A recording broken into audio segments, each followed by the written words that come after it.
안녕하세요. 사연 담은 라디오에 찾아주셔서 감사합니다. 결혼 후 자기가 원하는 대로만 살던 남편과 시댁에서의 말도 안 되는 요구 때문에 이혼해 제2의 인생을 살고 있는 35살 여자입니다. 지금부터 사연 시작합니다. 구독과 좋아요, 알림 설정은 채널 운영에 큰 힘이 됩니다. 안녕하세요. 저는 35살 김나나입니다. 많은 나이가 아닌데도 벌써 이혼녀로 살고 있는 워킹맘입니다. 요즘은 결혼을 늦게 하는 추세이니 제 나이에 결혼을 계획하시는 분들도 많지만 저는 결혼과 출산, 이혼까지 하게 되었네요. 솔직히 제일 하고 싶지 않은 일이 이혼이었지만 인생 사는 맘대로 되지 않는 것이지요. 제가 이혼을 절대 하고 싶지 않았던 이유는 제가 이혼 가정에서 자라서입니다. 이혼 가정이라고 부모님께 구박을 당했다거나 사랑을 못 받고 자란 것은 아니에요. 오히려 저희 부모님은 저에게 미안한 마음에 더 많은 사랑과 관심을 주셨기에 부족함 없는 학창시절을 보냈습니다. 하지만 제 마음속에는 부모님 두 분과 함께 사는 친구들이 부럽긴 했습니다. 그래서 저는 결혼을 하고 아이를 낳는다면 아이를 위해서라도 절대 이혼은 하지 않겠다고 다짐하고 또 다짐했었습니다. 최선을 다해서 노력했기에 이혼을 결정한 것에 후회는 없어요. 지금은 친정엄마와 함께 프랜차이즈 죽집을 운영하며 아들을 키우며 지내고 있습니다. 원래 전 남편과 함께 운영했던 가게였는데 이제 제 소유가 되어 알바생 2명을 두고 제가 관리하고 있어요. 제가 아이를 케어할 동안엔 친정엄마가 도와주시고요. 가끔 엄마, 아빠와 함께 찾아오는 아이들을 보면 제 아이 생각이나 마음이 짠해지기도 해요. 그래서 아이가 아빠의 빈자리를 느끼지 못하게끔 잘해주려고 노력하고 있습니다. 이혼하게 된 이유는 전 남편 때문이었습니다. 아이도 있으니 어떻게든 참고 살려고 했는데 더 이상은 안 되겠다 싶을 만큼 한계에 도달했었습니다. 저랑은 끝이 나도 아이에겐 아빠인 건 변함없으니 아빠 노릇은 제대로 하라고 했습니다. 그것마저 되지 않는다면 평생 애까지 볼 수 없을 거라고 경고도 했었어요. 이혼 후 남편도 아이에게는 참 잘했었습니다. 첫 아들이라 끔찍이 아껴주었지요. 제가 남편과 헤어지기로 결심하게 된 이유는 여자 문제였습니다. 예전엔 남녀 사이엔 친구가 될 수 없다고 했었는데 요즘은 인터넷에 여사친이라는 말을 사용할 정도로 여자친구가 흔해졌다고 할 수 있지요. 그렇다 보니 여자와 남자도 친구가 될 수 있다는 생각들이 많아지는 것 같아요. 하지만 전 남편을 보면 역시 여자와 남자가 시간이 지나도 그냥 친구로 남는다는 건 아주 어렵다는 걸 느꼈습니다. 솔직히 남편이 여자들이 꼬일 만큼 잘생긴 얼굴은 아니었지만 배려심이 남달랐던 사람이었습니다. 그것도 오로지 여자에게만 말이죠. 저도 결혼을 결심했던 이유가 배려심 때문이었지요. 연애 시절 데이트할 때도 저를 세심하게 챙겨주던 그 모습에 홀딱 반했거든요. 제가 몰랐던 건 다른 여자에게도 그렇게 배려해 줄 거라는 생각을 하지 못했던 거죠. 원래 친화력이 좋고 외향적인 사람이라 외모가 떨어져도 주변에 여자가 많았습니다. 저는 여중, 여고를 졸업해 주변에 남자가 없던 환경이었고 남편을 만나기 전에는 연애 경험도 없었습니다. 남자를 어떻게 사귀어야 하는지 방법도 몰랐고 굳이 남자를 만나야겠다는 생각도 하지 않다가 사회생활을 하게 되었습니다. 그러다 함께 회사에서 일하는 동료의 소개로 남편을 처음 만나게 되었습니다. 첫 소개팅에 첫 남자였기에 홀딱 반해버렸어요. 항상 데이트 코스를 정해와 데이트를 리드해주는 것이 너무 편했었고 밝은 얼굴로 웃어주는 그 모습만 보면 제 마음이 녹는 듯 했습니다. 제가 생각하지 못한 부분까지 세심히 챙겨주는 모습에 반하게 돼버렸지요. 그래서 이 남자와 가정을 꾸린다면 참 행복하고 든든하게다 생각했습니다. 양가 어른들에게 서로 인사도 하고 결혼 얘기가 나오기 시작했어요. 친정엄마가 최선을 다해서 준비를 도와주셨기에 부족함 없다 생각했지만 이혼 가정에서 자랐다는 이유로 시부모님들이 마음에 들어하지 않는 것은 피할 수 없었습니다. 그럴 때면 남편이 중간에서 잘 대처해 주었답니다. 다들 결혼 준비하면서 많이 싸운다고 해서 저도 긴장하고 있었는데 저희는 서로 큰 소리 오가는 것 없이 저에게 많이 맞춰준 남편 덕에 싸움 없이 결혼식까지 마칠 수 있었습니다. 결혼 준비하면서 싸웠다는 이야기가 이해되지 않은 만큼 편하게 준비를 한 것이지요. 하지만 저희는 결혼식을 끝낸 이후부터 싸우기 시작했습니다. 정확히 결혼식 스냅 사진을 보기 시작하면서 말이죠. 남편과 사진을 확인하던 중 마지막에 신랑 신부 친구들이 함께 찍은 사진을 보고 있었습니다. 그런데 신랑 친구들 중 신부인지 헷갈릴 정도로 밝은 옷을 입은 여자들이 너무 많더라고요. 하객으로 온 사람들은 하얀 옷은 피하는 게 신부에 대한 예의라고 생각하잖아요. 그런데 화이트에 베이지 컬러까지 밝은 색상 옷만 입고 왔답니다. 저는 모르는 얼굴들이라 남편에게 누군지 물어보았습니다. 자기야, 내 친구들은 아닌데 이 사람들 당신 친구들이야? 그러자 남편은 아무 일 아니라는 듯 응, 내 고등학교, 대학교 동창들이야. 청첩장 꼭 달라고 해서 줬더니 다들 왔더라고. 그 말에 제가 아무리 친하게 지낸 친구라도 이게 뭐야? 결혼식 사진인데 신랑 옆에 딱 붙어서 사진 찍는 것도 이상하고 옷 스타일도 이게 뭐야 사진 봐 신랑 한 명에 신부가 여러 명인 것 같잖아.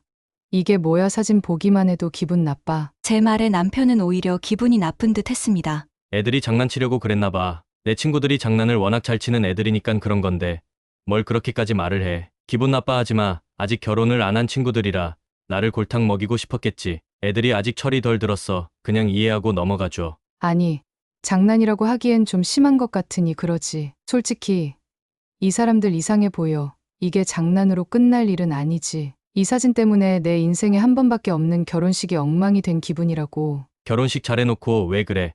사진 때문에 싸울 이유가 없잖아. 그렇게 예민하게 생각하지 마. 오히려 이해 못하는 제가 이상하다는 듯 말했습니다. 제가 이해심이 없다고 생각하는 느낌이었죠. 친구들이 결혼식 사진을 옆에서 찍었다는 이유로 내가 잘못한 사람처럼 되고 우리가 싸워야 되는 것이 당황스럽다고도 했지요. 제가 기분이 상해서 괜히 남편한테 화를 내고 만 것입니다. 남편 말도 맞는 것 같았습니다. 남편이 친구들에게 옷을 그렇게 입고 오라고 한 것도 아닌데 남편에게 잘못했다고 할 수 없으니 이번은 그냥 넘어가기로 했어요. 그런데 문제는 여기서 끝이 아니었습니다. 결혼한 지 1년도 안 돼 남편이 사직을 당하고 만 거지예요. 하루아침에 밥줄이 끊겨버린 격이죠. 회사 사정이 좋지 않아 강제 사직이 되었다. 여긴 남편은 충격에 매일 개입만 했습니다. 제가 일을 하고 있긴 하지만 수입이 반으로 줄다 보니 식비며 생활비를 아끼며 살아야 했어요. 하지만 남편은 취업을 알아보지도 않은 채 5개월이 흐르다 보니 제 마음이 점점 불안해지기 시작했습니다. 그리고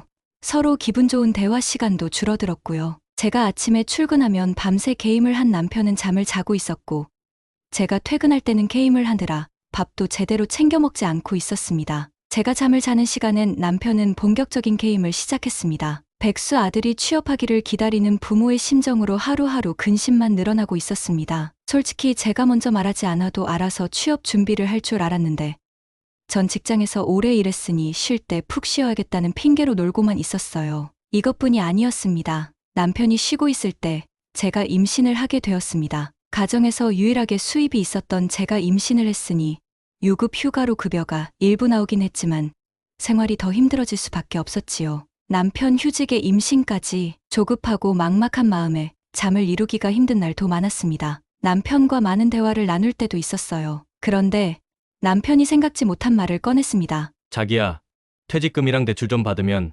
프랜차이즈 죽집 시작이 될 것 같은데 어때? 뭐? 그게 무슨 말이야? 당신 음식을 만들어 본 적이나 있어? 아르바이트 한번 해보지 않았는데 어떻게 죽집을 창업해? 어차피 레시피는 본사에서 다 준대. 한 달 정도만 배우면 할 수 있을 정도야. 사실 내가 내 이름으로 매장 운영하는 게 꿈이거든. 회사 다닐 때는 회사 다니면서 매장을 운영하는 게 불가능해서 말도 안 해봤지만 지금은 가능하잖아. 당신도 곧 배가 불러올 텐데 회사 다니는 것도 이젠 힘들 거 아니야. 우리 둘이 자유롭게 근무 시간을 정해두면 편하게 일할 수 있을 것 같아. 당신도 산부인과 가거나 육아를 할 때도 자영업을 하는 게 더 편할 거야. 남편의 갑작스런 말에 저는 당황스럽기만 했습니다. 한편으론 그 말이 맞는 건가 싶기도 했어요. 그래서 남편에게 그렇긴 한데 우리가 경험도 없고 요즘 같은 불경기에 자영업을 시작하는 게 너무 무모한 것 같아. 라는 말에 남편은 제가 그 말을 할 줄 알았다는 듯 곧 대답을 했습니다. 그건 걱정 마.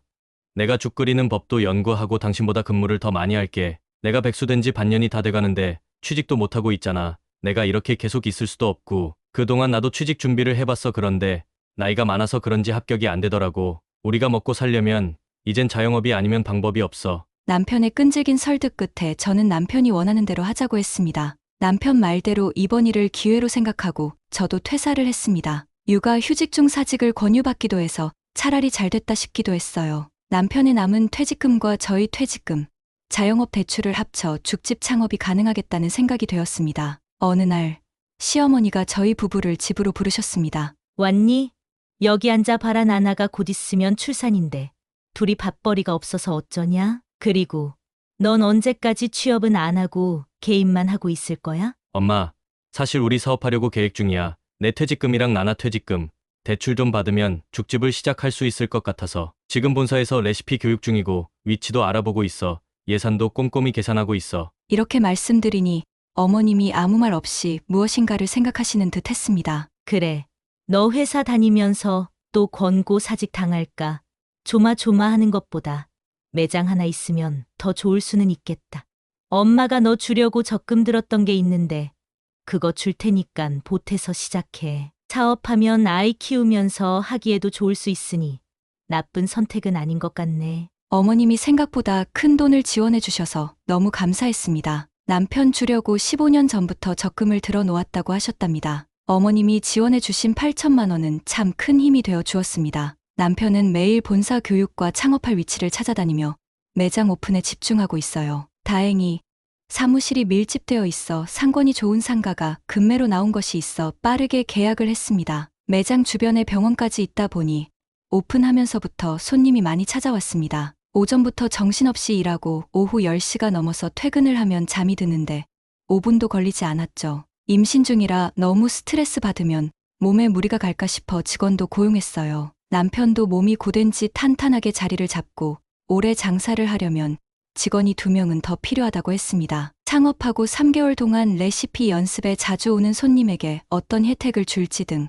운영에 고민을 하느라 참 바빴는데요. 직원 1명과 알바 1명을 뽑고 장사는 안정되어 가고 있었습니다. 우리 부부가 회사를 다닐 때 보다 수입이 괜찮았기에 생활이 안정되어 가기도 했지요. 그런데 장사가 잘 되고 나니 남편은 점점 술을 먹고 늦게 퇴근한 날이 많아지기 시작했습니다. 처음에는 이해를 해주려고 했지만 임신한 와이프는 신경 쓰지 않고 너무 늦게 오는 거 아니냐며 잔소리를 했습니다. 그랬더니 처음에는 알겠다고 하더라고요. 하지만 다음 날도 사람을 알아보지도 못할 정도로 술에 취해 집에 들어왔습니다. 그런 남편 얼굴을 보고 싶지 않아 옷방에 가서 잤는데 아침에 일어나 보니 몸살에 걸렸는지 몸이 덜덜 떨리더라고요. 그날 산부인과 진료를 보려고 남편에게 대신 매장에 나가달라는 부탁을 했습니다. 여보, 나 오늘 몸살이 난 것 같아. 병원에 갔다가 집에서 좀 쉬어야 할 것 같아.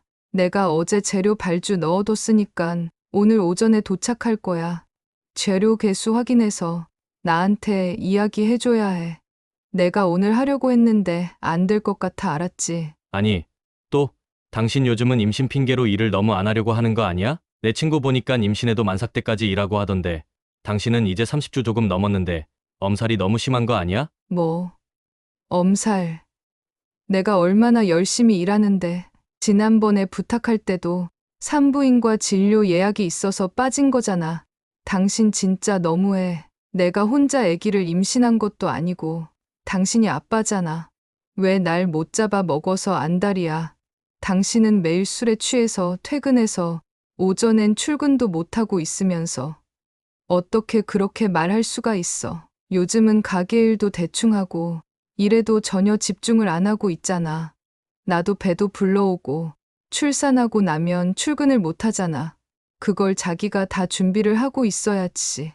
그랬더니 조금 제 눈치를 보는 듯 했습니다. 아니, 의사 선생님은 안정기라고 움직여도 된다고 했잖아. 나도 일한다고 힘든데 당신까지 계속 힘들다고 하니깐 갑자기 짜증이 나서 실수했어. 미안해. 근데 내 친구들 보니깐 임신해도 힘들어하지 않던데 당신은 왜 이렇게 힘들어하는 거야? 말끝마다 친구, 은근히 친구와 비교하는 말투가 참 거슬리기만 했습니다. 그래서 내가 아프니깐 아프다고 하지 그걸 속이겠냐. 지금 내가 아프다고 하는 게 거짓말 같아 보이니 그냥 출근이나 하라는 거냐. 라고 울면서 말했더니 혼자 출근해도 괜찮으니 병원 갔다 와서 푹 쉬라고 하네요. 그냥 그 상황을 피하고 싶었는지 서둘러 집을 나가 버리더라고요. 참 억울하기만 했습니다. 요즘 알바생 구하는 것도 쉽지 않고 남편이 매장 관리에 소홀해 제가 대신 맡아서 하고 있었습니다. 오래 서 있으면 다리도 붓고 배도 뭉쳐 아플 때가 있지만 쉬지도 못하고 꾹 참고 일을 했습니다. 그런데 겨우 하루 쉬는 걸로 이런 소리를 들어야 하나 싶었지요. 병원을 다녀온 후 일주일 동안 하루도 쉬지 못하고 일하고 있는데 남편은 배달을 가면 1시간이 지나도 오지 않았습니다. 근처 상가에서 온 주문이라 남편이 직접 배달을 간 거였는데 걸어서 10분이면 충분히 갔다 올 수 있는 거리였음에도 1시간이 지나도 오지 않았지요. 혹시 무슨 일이 생겼나 걱정돼 남편에게 연락을 했더니 배달 도중 친구를 만나 잠깐 얘기 중이라고 하더라고요. 너무 어이가 없어 빨리 오라는 말만 하고 전화를 끊고 나니 배가 뭉치기 시작했습니다. 남편은 30분이 넘어서야 불만이 많은 듯 터덜터덜 가게 안으로 들어와요. 제가 배를 움켜쥐고 식탁에 엎드려 있으니 뭐야? 또 당신 몸이 안 좋은 거 아니야? 왜 내가 좀 쉬려고 하면 아프다고 하는 건데 당신은 나 쉬는 거 보기만 하면 불만이 생기니 배 아프다는 핑계를 대는 게 아니야? 아무리 나한테 일을 시키고 싶어도 그렇지 아픈 연기까지 하는 건 진짜 아니지 않아? 솔직히 매장에서 일하는 시간은 내가 더 많은데 왜 그런 식으로 말해? 당신은 맨날 배달하러 간다고 하면 두세 시간 놀다 오잖아. 대체 어디 가서 뭘 하고 다니는 거야? 분명히 자기가 더 일을 많이 하기로 약속한 거잖아. 임신은 당신만 해. 왜 이렇게 유난을 떠는지 모르겠네. 유난, 지금 그게 나한테 할 소리야. 학교 동창 여사친 보니깐 아프단 말 한 번 안 하던데 당신 엄살을 너무 부려. 그냥 내가 노는 게 꼴보기 싫고 임신 핑계로 쉬고 싶으니깐 그런 거 아니야. 또 여사친과 저를 비교했습니다. 순간적으로 이놈이 누구를 만나고 다니나? 라는 생각이 들었습니다. 그날 저녁 남편에게 핸드폰을 달라고 했어요. 서로 비밀번호를 해놓지 않아서 바로 문자와 카톡은 확인이 가능했는데요. 단톡방 중 여자 3명과 남편 4명만 있는 단톡방이 있더라고요. 그리고 읽지 않은 문자 수가 계속 올라갔습니다. 알림이 울리지 않게 단톡방을 설정해 두어 소리가 난 건 아니지만 계속 새로운 대화는 올라온 것이지요. 들어가 문자 내용을 확인해 보니 정말 가관도 아니었습니다. 남편은 제 욕을 열심히 해대고 있었고 여사친들은 자기들도 임신을 해봤는데 그렇게 힘들지 않다며 엄살 부리는 것 같다거나 너 노는 게 꼴 보기 싫어서 배 아프다고 하는 것 같다 등등 채팅방이 제 욕으로 도배가 되고 있었습니다. 그리고 배달한다고 나가면 어디서 뭘 하나 싶었는데 그때마다 여사친을 만나 수다 떨고 놀았던 거였습니다. 4명이서 뭐가 그렇게 즐겁고 재미있는지 순간 배신감에 온몸이 떨렸습니다. 핸드폰을 돌려주면서 한마디 했습니다. 자기는 아주 내 흉보느라 바쁘네. 여자들한테 아내 욕하는 게 재미있나 봐. 나는 뭐 아프고 싶어서 아픈 것도 아닌데 그냥 말 잘 통하는 여사친이랑 살아. 뭐타로 나랑 살아. 내가 당신 노는 거 보기 싫어서 일부러 배 아픈 척하는 사람인데 남편은 짜증스럽게 말했습니다. 뭐가 문제야? 나도 힘들어서 애들한테 하소연한 것뿐인데 내가 진짜 그렇게 생각해서 한 말이겠어? 내가 그럴 사람이야? 말도 안 되는 남편 말에 저는 더 크게 소리쳐 버렸습니다. 솔직히 말해봐. 내가 임신해서 유세 부리고 일하기 싫어 농땡이 피운다고 생각하고 있는 거잖아. 그러니깐 그냥 여사친이랑 같이 살라고. 내가 만삭 사진 찍으러 가자고 할 때는 사진 찍는 거 싫다고 결국 못했잖아. 그런데 여기 봐봐. 여사친이랑 사진은 참 많이도 찍었네. 진짜 웃기지 않아? 임신한 네 여사친이랑 만삭 사진도 찍으러 가지 왜? 뭘 또 그런 걸로 삐지냐? 가만 보면 자기는 속이 너무 좁아. 그건 애들이랑 심심하니 찍은 거지. 혹시 의부증 있어? 그냥 친구야. 말 그대로 친구라고. 내가 왜 이런 걸로 당신한테 욕을 먹어야 되는 거야? 일 빼달라고 하는 건 당신인데 왜 내가 욕을 먹어야 되냐고. 저는 너무 화가 나 속으로만 사귀고 있던 말을 해버렸습니다. 그래? 그럼 그렇게 좋아 죽고 못 사는 여사친들이랑 행복하게 살아나만 빠져주면 되겠네. 내가 이혼해 줄 테니까 여사친한테 가라고. 계속 대화를 하면 할수록 저를 이상한 사람 취급을 했습니다. 말도 안 되는 논리로 우기더니 의부증이라 하는데 뚜껑이 열리는 기분이었죠. 저도 지고 싶지 않아 더 발악하며 얘기했어요. 제가 주체하지 못할 화를 내니 그제야 남편이 아기 핑계를 대며 진정하라고 했습니다. 여보, 왜 이렇게 흥분해? 임산부가 이렇게 화내면 아기한테 안 좋아. 당신, 그렇게 말하면 안 되지. 내가 스트레스 받는 게 다 당신 때문인데. 적반하장인 남편은 집을 나가버렸습니다. 남편이 여사친에게 제 욕을 신나게 할 줄을 꿈에도 몰랐던 사실이었어요. 여사친 중 한 명은 결혼했고 임신까지 한 여자인데도 제가 일부러 아픈 척한다고 몰아세우더라고요. 참 어이가 없었습니다. 그 일 이후 남편과 서먹서먹한 사이가 되었습니다. 매장에서는 일적으로 대화를 하긴 했지만 집에서는 대화를 거의 하지 않았어요. 그 사이 출산을 했지요. 아이를 낳는 그 순간에도 남편은 이런저런 핑계를 대며 출산할 때 함께 있고 싶지 않다고 하더라고요. 남자가 출산하는 걸 보면 충격받아 부부 사이가 더 나빠진다는 말도 안 되는 말을 하며 둘째를 위해서라도 자기는 밖에 있겠다네요. 출산 후 산후조리원에서도 남편은 하루에 몇 분 얼굴을 비추기만 할 뿐이었습니다. 남편도 저를 힘들게 하는데 시어머니도 거들었습니다. 처음엔 남편이 산후조리를 시어머니에게 부탁했었나 봅니다. 제 의견을 묻지도 않고 남편은 저에게 통보하듯 말했어요. 여보, 우리 엄마가 몸조리 도와주신대. 다행이지. 내가 특별히 엄마한테 부탁해놨어. 내 몸조리를 왜 자기 맘대로 하는지 어이가 없어 소리를 질렀습니다. 뭐? 그게 말이 되는 소리야? 며느리 입장에서 시어머니가 얼마나 불편한데 나한테 말하지도 않고 왜 자기 마음대로 말씀드리면 어떻게 해? 됐어. 필요 없어. 산후조리원 예약해뒀으니 가면 되고 당신이 집에서 아기 열심히 봐주면 되잖아. 가끔 친정엄마도 와주신다고 했고 그랬더니 친정엄마가 집에 와 있으면 자기가 불편해서 어떻게 살라는 거냐며 자기 생각을 너무 안 해준다며 섭섭하다네요. 자기 엄마 부르는 건 괜찮고 친정엄마 부르는 건 불편하고 임신도 출산도 제가 하는 건데 왜 배려를 전혀 해주지 않는 건지 모르겠어요. 그래서 친정엄마가 오는 건 불편하다고 하니 산후조리원에서 나와 제가 아이를 데리고 친정에서 지내기로 했습니다. 친정에서 지내는 동안 주말마다 남편이 친정에 오긴 했지만 아이 얼굴만 확인하고 한 2시간만 있다 빠르게 가버렸어요. 아이에게 조차 무심한 남편이 서운해 눈물이 나기도 했습니다. 매장 일이 바쁘다 하니 가보라고 할 수밖에 없었어요. 그렇게 친정엄마의 도움으로 몸조리를 잘 마무리하고 집으로 돌아왔습니다. 당연히 남편은 신생아를 다루는 것도 서툴고 매장 일이 바쁘다 보니 육아는 오로지 저 혼자 해야 했습니다. 하루 종일 아이를 보고 있으면 손목과 발목은 끊어질 듯 아팠고 몸은 퉁퉁 부어 힘든데 남편은 매일 밤 늦게 퇴근했습니다. 늦는 이유를 물어봐도 알바생이 그만둬서 그렇다는 대답만 해줄 뿐이었어요. 그러던 어느 날 대학 친구가 전화를 했습니다. 미경아, 웬일이야 결혼하고 애 키우느라 바빠서 전화 한 번 못했네. 잘 지내? 나나야, 지금 너는 어떻게 사는 거야? 나 지금 남편이랑 백화점 나왔는데 너희 남편을 본 건 같아. 근데 옆에 다른 여자랑 팔짱 끼고 있더라고. 다른 사람일 수도 있는데 사진 찍어 놓은 거 있으니까 확인해봐.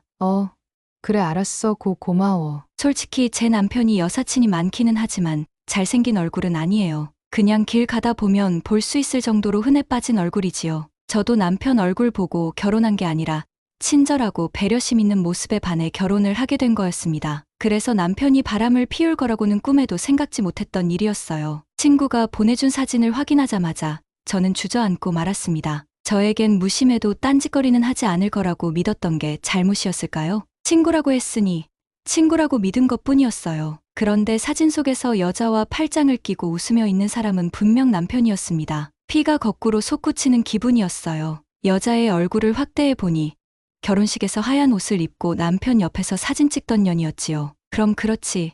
친구 사이에 당당하게 와서 결혼식 깽판 칠 리가 없는데 말이죠. 앞으로 어떻게 해야 할지, 아기와 어떻게 살아야 할지 머릿속이 복잡한데 시어머니한테서 전화가 왔습니다. 예, 우리 귀한 손주는 잘 있냐? 너는 집에서 놀고 있는 애가 어떻게 전화 한 번 안 하니? 하여튼 요즘 애들은 시부모 공경할 줄 모른다니깐. 꼭 내가 먼저 전화를 해야 하는 거냐? 사실 손주도 보고 싶고 소식도 궁금하실 수 있으니 이 정도 연락은 하실 수 있다는 생각은 합니다. 하지만 남편 때문에 기분이 엉망인 상황에서는 그 말이 안 좋게 들렸습니다. 그래서 시어머니한테 화를 내고야 말았습니다. 어머님, 저 집에서 놀고 먹는 거 아니에요. 애도 봐야 하고 이유식도 만들어야 하고 집안일까지 얼마나 바쁘게 살고 있는지 아세요? 그리고 어머님이 전화 주셨으니 말씀드리는데요. 지금 아기 아빠가 저 몰래 바람을 피고 있거든요. 어떻게 생각하세요? 그러자 어머님은 놀란 듯 말씀하셨습니다. 뭐, 지금 그게 무슨 말이냐? 애 아빠가 바람을 핀다고. 누구랑? 애 아빠가 친구가 워낙 많아야 말이죠. 결혼식 때도 찾아왔던 여자인데 자주 연락하고 붙어 다니더니 이제 마음까지 나누나 봐요. 충격적이시죠? 저도 지금 어떻게 해야 할지 고민하고 있어요. 어머님은 아들 교육을 어떻게 시켰길래 임신한 부인 두고 바람을 피우게 키우셨어요. 못하는 소리가 없구나. 그게 다 내가 남편한테 잘 못하니 밖으로 눈을 돌리는 거잖아. 내가 잘했어 봐라. 다른 여자가 눈에 들어오겠니? 남자 바람 피는 거 다 여자가 잘못해서 그런 거야. 남편이 집에 들어오면 말도 이쁘게 하고 맛있는 밥도 차려주고 그래야지. 너는 맨날 아기 본다고 힘들다고 징징거린다며. 그러니 다른 여자가 눈에 들어올 수밖에 없지. 이건 내 책임도 있는 거야. 네. 말도 안 되는 소리 하지 마세요. 어머님 아들이 바람 폈는데 제 잘못이라니요. 아내가 잔소리 몇 번 했다고 바람 피면 세상에 바람 안 피는 남자 어디 있겠어요. 힘들다고 징징대는 것도 남편이 못해줘서 그런 거잖아요. 어머님이 그렇게 말씀하시면 안 되죠. 그러자 더 기막힌 말만 늘어놓았습니다. 네 시아버지 봐라. 내가 잘하니 그런 일 한 번도 없잖냐. 괜히 가정에 분란 만들지 말고 그냥 가만히 있어. 내가 전화해서 얘기할 테니. 괜히 내가 아는 척하면 일만 커지고 시끄러워지기만 해 해결되는 것도 없다 알겠냐? 시어머니는 자기 할 말만 하고 전화를 끊어버렸어요. 마음은 심란한데 아기가 웃어주는 그 사랑스러운 모습을 보면 이혼을 결심할 수가 없었어요. 절대 이혼 가정에서 키우지 않겠다고 다짐했는데 그게 산산조각이 날 것 같아 눈물이 흘렀습니다. 아이를 위해서라도 남편을 돌아오게 설득해야 하는 걸까? 내가 조금 더 잘해주면 남편은 되돌아올까? 이런 생각에 머리와 마음이 복잡해졌습니다. 그래서 퇴근한 남편에게 말을 걸어보았습니다. 당신 지금 어디서 오는 거야? 가게에서 왔지. 어디서 와? 오늘도 손님 많아서 정신없어서 좀 늦었어. 거짓말을 참으로 잘도 하네요. 점심은 먹었어? 바빴다며. 정신이 너무 없었어. 그냥 샌드위치로 때웠어. 그 말을 듣고 한참을 남편 얼굴을 뚫어지게 쳐다봤습니다. 갑자기 눈물이 났습니다. 그래서 그냥 하고 싶은 말을 하고야 말았죠. 샌드위치. 거짓말하지 마. 당신 오늘 백화점 간 거 다 알아. 그리고 당신 바람 피우는 것도 다 알고 있으니까 일 더 키우기 싫으면 여기서 그만하고 정리해. 제가 이렇게 말하면 잘못했다고 사과할 거라는 작은 기대가 있었어요. 하지만 오히려 더 큰 소리로 화를 내더라고요. 바람은 무슨 바람? 친한 친구 만나서 백화점에 밥 먹으러 갔다. 뭐가 문제야? 지난번에도 이상한 말 하더니 진짜 의부중 있는 거 아니야?